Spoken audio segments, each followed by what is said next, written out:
Dimensionless quantity के बारे में पूछा यूनिट है या नहीं, और क्वेश्चन नंबर 5 भी बिल्कुल सिमिलर चाहिए कि यूनिटलेस क्वांटिटी के पास डायमेंशन होगी या नहीं। तो ज़रा समझिएगा कि अगर हमारे पास मान लो एक ऐसी क्वांटिटी है जिसके पास यूनिट तो है, क्लियर है, तो डायमेंशन होगी या नहीं ये चेक करते हैं। अगर वो केजी मीटर वाली यूनिट हुई उसके पास तो पक्का एमएलटी होगा, मतलब डायमेंशन भी होगी। लेकिन अगर उसके पास सप्लीमेंट्री यूनिट स्टेरेडिन या रेडिन वाली हुई तो यूनिट तो है बट डायमेंशन नहीं होगी।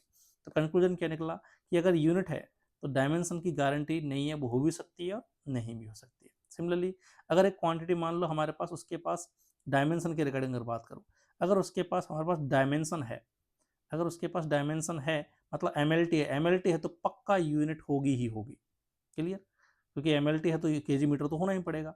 और उसके पास अगर डायमेंशन नहीं है, अब डायमेंशन नहीं है तो क्या क्या पॉसिबिलिटी हो सकती है कि भाई ऐसी क्वांटिटी हो सकती है, डायमेंशन नहीं है का मतलब क्या, एमएलटी नहीं है, तो हो सकता है उसके पास सच में केजी मीटर रेडियन वगैरह कोई भी यूनिट भी ना हो, या ऐसा भी हो सकता है डायमेंशन नहीं है तो उसके पास सप्लीमेंट्री यूनिट हो जाए हमारे पास, क्लियर है।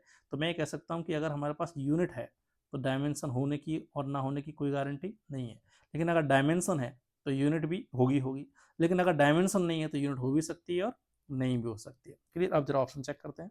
क्वेश्चन नंबर 4 में क्या बोला है, अ डायमेंशनलेस क्वांटिटी, इसने बोला डायमेंशन नहीं है, और अगर डायमेंशन नहीं है तो यूनिट हो भी सकती है और नहीं भी, गारंटी नहीं है।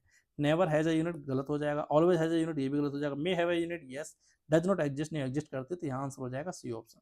सिमिलरली क्वेश्चन नंबर 5 में अ यूनिटलेस क्वांटिटी, इसने बोला है कि यूनिट ही नहीं है। अब यूनिट वाली यूनिट नहीं है तो हमारे पास डायमेंशन की अगर बात करूँ तो क्या हो सकता है कि अगर यूनिट ही नहीं है, यूनिट नहीं है मतलब केजी मीटर वाली यूनिट ही नहीं, मान लो ऐसी क्वांटिटी हो जिसके पास कोई केजी मीटर नहीं हो, रीडियन भी नहीं है, तो पक्का उसके पास डायमेंशन भी नहीं होगी, क्लियर। लेकिन अगर वो ऐसी क्वांटिटी हुई, सप्लीमेंट्री क्वांटिटी अगर हुई हमारे पास, सुना सुन, इसने बोला यूनिट ही नहीं है, यूनिट नहीं है मतलब ना तो हमारे पास स्टेरेडिन वगैरह है, ना हमारे पास केजी मीटर, कुछ भी नहीं, तो पक्का उसके पास डायमेंशन नहीं होगी। तो मैं श्योरिटी से कह सकता हूँ कि अगर यूनिट नहीं है तो गारंटेड डायमेंशन नहीं ही होगी, क्लियर, क्योंकि हमारे पास फंडामेंटल वाली यूनिट भी नहीं है इसलिए भी डायमेंशन नहीं आएगी, और हमारे पास सप्लीमेंट्री वाली यूनिट भी नहीं तो इसलिए भी डायमेंशन नहीं आएगी हमारे पास, क्लियर। तो ऐसे में क्या आंसर आएगा, never, unit less quantity never has a non zero dimension, बिल्कुल सही बात है हमारे पास कि अगर यूनिट लेस क्वांटिटी है हमारे पास, यूनिट ही नहीं है उसके पास, तो पक्का एक नॉन जीरो डायमेंशन उसके पास नहीं हो सकती, क्लियर। तो ये बात सही है।